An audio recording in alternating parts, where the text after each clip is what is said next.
Welcome, savvy shoppers. Did you know that the Federal Competition and Consumer Protection Act (FCCPA) in Nigeria has your back?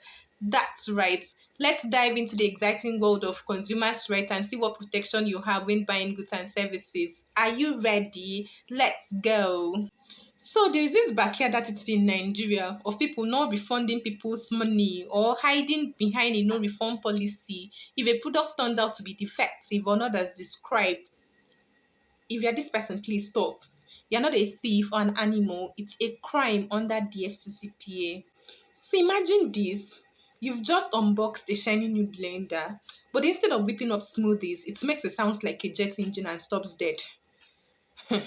Dear, under the FCCPA, you can return that blender. Yes, if it's defective, not as described, or simply doesn't work, you can get a refund, replacement, or a repair. The consumer in Nigeria, you have rights and protection under the Federal Competition and Consumer Protection Act (FCCPA). This law aims to create a fair and transparent marketplace by setting standards for how businesses can market their goods and services. Firstly, one of the key provisions of the FCCPA is the right to return goods that don't meet your expectation. Specifically, you have the right to return goods that are not fit for the purpose for which they were purchased as long as you communicate this purpose to the supplier. And you have to return the goods within a reasonable time as long as the goods are in good condition. For instance, you purchased a bone straight hair and on receiving the package, it turns out to be an apology.